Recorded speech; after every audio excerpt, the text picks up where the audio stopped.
Megalovania doesn't need to be presented anymore, is a catchy song that has been memed, parodied, and remixed all around the internet for nearly a decade. Millions can recognize it just from the first four notes. However, there are a couple noteworthy things regarding the way fans of Undertale view the song. The first is that Megalovania somehow exists in a state of quantum superposition between being overrated and being considered so overrated that it actually becomes underrated again. The second is that people can't seem to agree on what the theme is actually about. To be more specific, some consider it as being a Sans theme, because, well, it does play the way the Sans fight, whilst others would rather believe that Megalovania's use is to be taken as a reflection of Chara's or the player's own desires for power.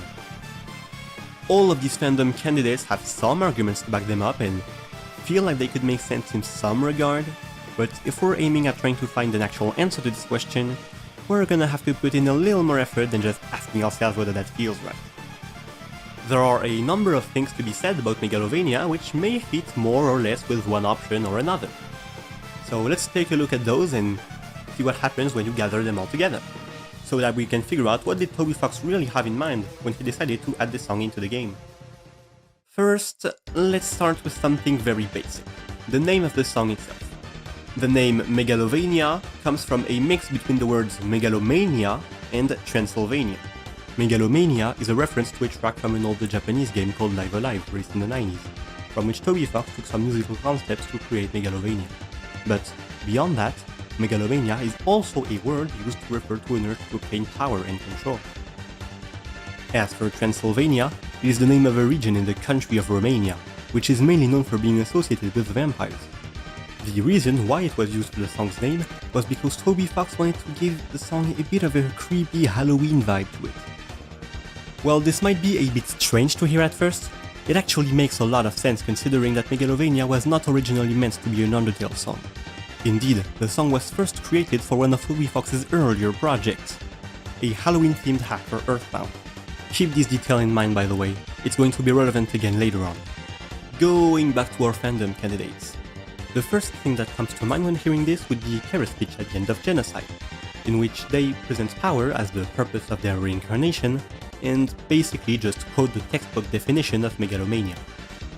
In a similar manner, in addition to being the one actively going out of their way to gather that power, the player's completionist tendencies, which the game often insists on, and their control over Undertale's world also makes them a great fit for this criteria, although not quite as explicitly so as Chara.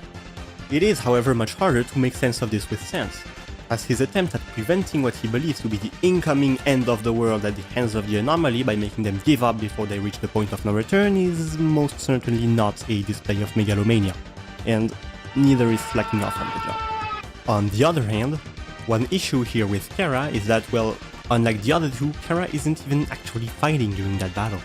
Aside from the final blow, for which ironically enough Megalovania doesn't even play, Chara's just cheering from the sidelines, and it would make relatively little sense for their theme to play in that situation. Talking about themes, another thing which may be considered as relevant would be the question of characters potentially already having battle themes. Most notably, some might ask about the song that might play when you fight Sans, an unused track from the OST which is clearly here as a Sans battle theme. Just listen to it. You can hear Leitmotifs of Bone Trazzle or of Sans in it, and the general feel and laid-back atmosphere of the song is exactly what one would expect from Sans. However, one must not forget that it is possible for the same character to have more than one battle theme depending on the situation of the fight. Flowey is a prime example of this. For instance, one could argue that, in the same way Spear of Justice plays when fighting Undyne normally, but Battle Against a True Hero plays in the Genocide route due to the unique circumstances of the fight, Megalovania could be a special circumstances song as well, whilst song that might play when you fight Sans would have been the song that would have played if we were ever given the chance to fight Sans under regular circumstances in the game. Or you could also argue that this is all just a trick by Toby, so that people looking at the soundtrack wouldn't be spoiled about Sans being the Genocide route's final boss. Regardless, one might say that this is a minor point against him, or that Sans would be too lazy to have spare theme songs, and they might have a point, but this argument is far from being as solid as some people make it out to be either. One thing that does however play pretty heavily in Sans's favor is the Super Smash Bros. Version of Megalovania. In this extract, we can hear leitmotifs of Bone Trazzle and Heartache, songs that are associated with Coriel and Papyrus, Sans's Knock Knock Joke Buddy, and Sans's brother, which seems to associate the song with Sans specifically in a pretty undeniable fashion.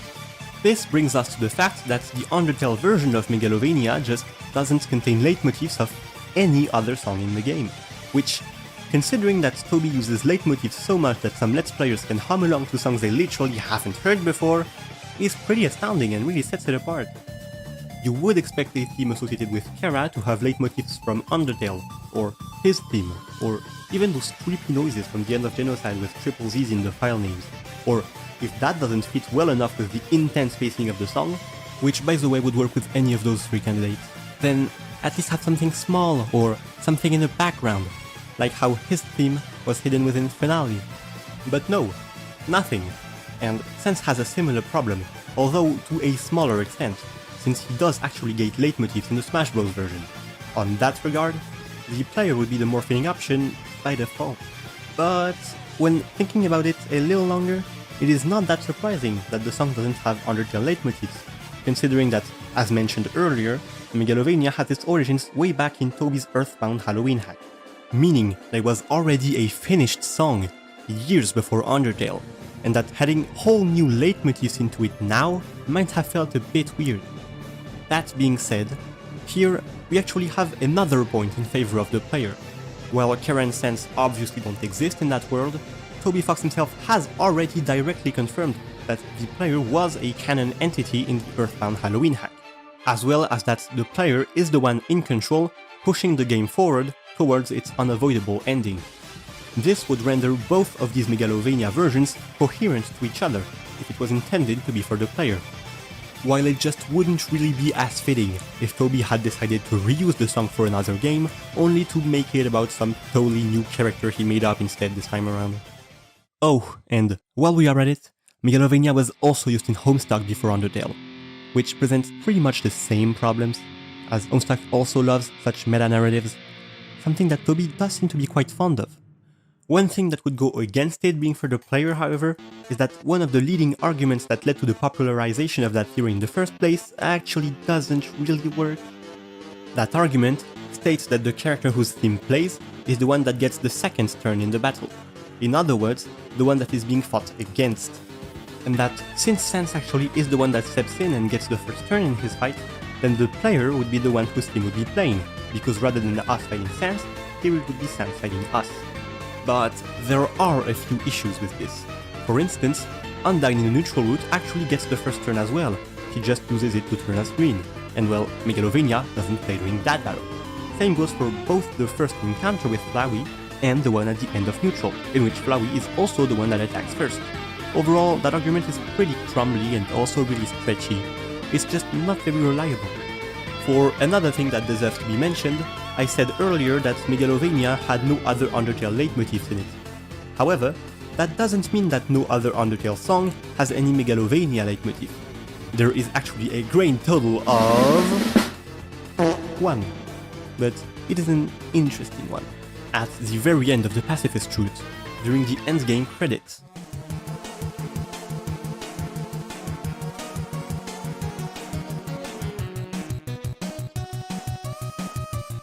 Did you hear it?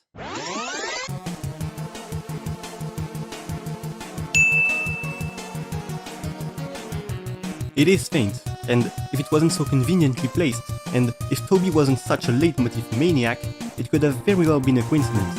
But it is there, and it was very likely intentional. What's so convenient about the moment where this leitmotif appears, you may ask? Well, it happens just as Papyrus and Sans specifically are on screen, driving on a surface, and then, right after the motif plays, Sans then proceeds to wink at the player through the camera.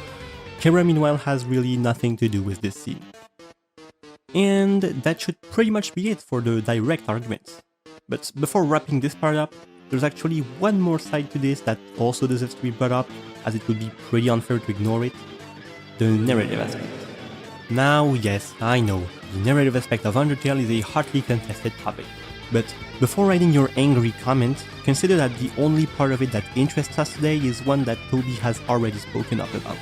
One of the most important things to be aware of when discussing what Undertale and especially the Genocide root in particular were about is that they were trying to be Toby Fox's critic of the way video games usually handle the protagonist killing monsters.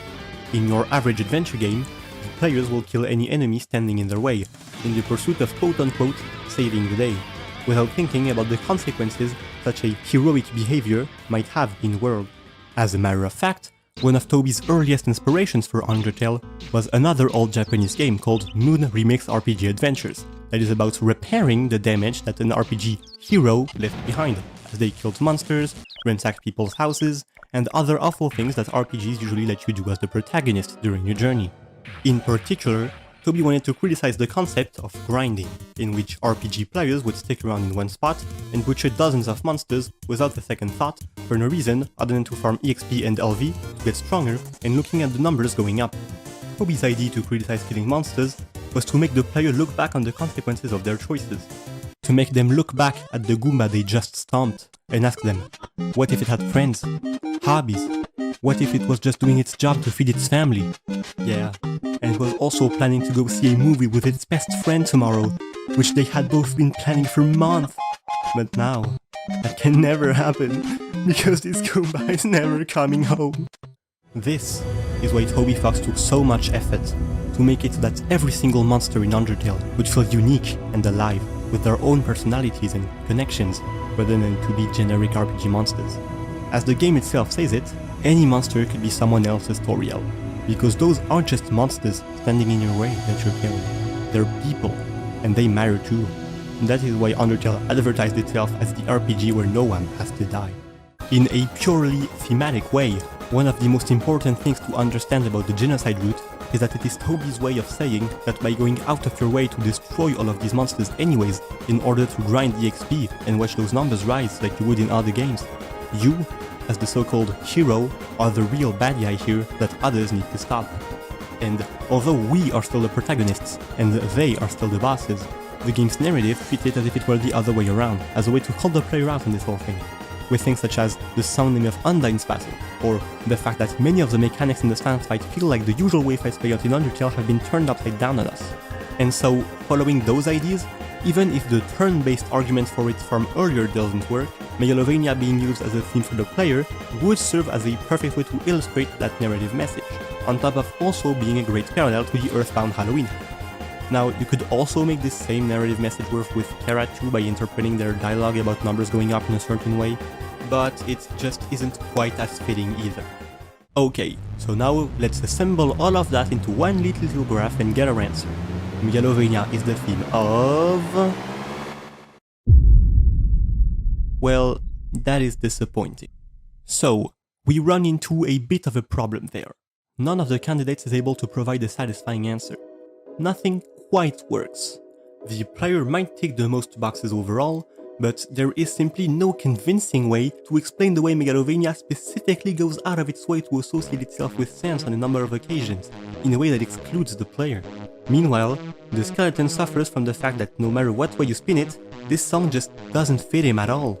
It's just totally out of place, despite how much things seem to point at a direct link with him. And whilst Chara works very well with a few specific criteria, that take has more holes in it than Swiss cheese, and at the end of the day, everything that works with Chara and more will also work with the player. So, how can that be? I mean, even if you fully separate the lore from the music, clearly Toby must have had something in mind when he decided to reuse Megalovania for Undertale, right? Well, yes, there is obviously an answer out there somewhere, and if it hasn't revealed itself yet, it is because all of those candidate takes have made a wrong assumption. The assumption that Megalovania was meant to be a theme of a character in the first place. See, many songs in Undertale are not associated with one particular character, and rather correspond to another thing, like a location or a particular situation. So, if no character fully fits Megalovania, then the answer might be somewhere else. And whilst that first one is clearly not it, the second has a lot of potential. Remember how Undertale was actually the third media to use Megalovania in it? If the song is based on a situation, then there should be a pattern somewhere, so let's look at when those Megalovania play in those previous two a bit more closely. The Earthbound Halloween Hack's main characters are Varric, a borrowed character from Brundage that serves as the player's vessel, and an alternate version of Dr. Endenet from Earthbound, who has gone crazy with guilt after sending his child and his child's friends to their death. The game normally ends when the player has to kill Dr. Endenet in the laboratory, but by attempting to take back control of the game's seemingly predetermined story, the player can reach a hidden ending, and by hidden, I mean it's actually like 70% of the gameplay, in which the player pursues the poor doctor within the depths of his own mind, just to eventually slay him anyways while listening to Megalovania, proving that the player's choices ultimately do not matter. As for Homestuck, well, okay, actually Homestuck is way too complicated for me to explain the plot that quickly, but basically the track plays during a short video composed of two scenes. One where Beck goes on a rampage before being stopped by Iradia, and one where Riska kills Stavros. If you want a bit more context, just press pause. So, what does that tell us? Are there any similarities? Well, yes actually. There is actually a recurring pattern here, a pretty detailed one too. Megalovania plays when a character that acts as a protagonist but is really a player and has consistently been acting like a jerk that also has murderous intentions is now faced with the reality of what they've been doing, and where, after breathing their way through a few weak opponents beforehand in a quest for power and or control, that one that endangers this world finally seems to meet their match in a quite unlikely foe, and might actually finally get their ass handed to them for once in a great, epic final battle in which the fate of the entire world that the battle currently takes place in is at stake. Yup. And also because it just sounds like a really cool final boss song. You don't have to take it from me either. Toby himself used to talk quite a lot about Megalovania in the late 2000s, because he was really proud of it, and also it's really hard to make custom songs in an Earthbound ROM hack. In the making of the Halloween hack, he explains how he made the song. This extract shows us two things. The first is that tobyfox is an absolute Chad who created one of the most well-known songs in recent video game history by shouting random things in the microphone in his room as a teenager. The second is that when he made the song, what Toby wanted to be above everything else was not a song that reflects the psyche of a particular character or other thing that he would later be known for musically, but rather simply a badass final showdown song. Toby wanted to make it, and I quote, the embodiment of final bossitude itself. The theme debates regarding Megalovania are not even an exclusive thing to the Undertale fandom either. The Homestuck fandom actually had a similar debate back in the day about whether Megalovania was Riska's team or maybe Iradia's. But luckily, back in those days, Toby was not as shy on public forums as he is now, and actually responded to those claims with a pretty big bombshell. Quote, Megalovania wasn't intended to be anybody's anything. While Toby did went on to say afterwards that he didn't mind if people saw the song as Riska's team, that statement is pretty clear-cut, especially considering that he then went on to add that Megalovania was, however, trying to imitate Megalomania's badassery in order to use it for similar purposes right after. And yes, it is true that these quotes date from 2011, meaning that Toby could have changed his mind since, but that just seems extremely unlikely. So with all that, I think we can pretty conclusively say that the reason Megalovania plays in Undertale against Sans is because of its very close context to the previous uses of Megalovania, and because it is just overall a good sounding epic final boss song that was already a big part of Toby's legacy years before he began to work on Undertale. In the context of Undertale specifically, Megalovania is used as the theme of the final boss battle between the player and Sans, not of either of them, but of their battle against each other. A small nuance which fixes all the previous issues with those states. The song can rightfully associate itself with Sans, whilst also representing the intensity of the player's fight. That is Megalovania. But actually, when taking all of this into account, it brings one last interesting twist. It turns out that it would be quite possible Megalovania could make its next appearance in Deltarune once the game is fully released. The game has all the ingredients for a fitting context to possibly emerge at some point, and Toby has been adding Megalovania in all of his projects, almost like a signature at this point, which, by the way, would also explain the arguable casino reference, as it is the dog casino after all. So, who knows, maybe we'll meet this song again sooner than we think. Thank you for watching this video. If you've made it this far, you might be interested to know that we have a Discord server for Undertale and Deltarune theories, the link of which can be found in the description. I hope to see you again soon for more theories. Goodbye.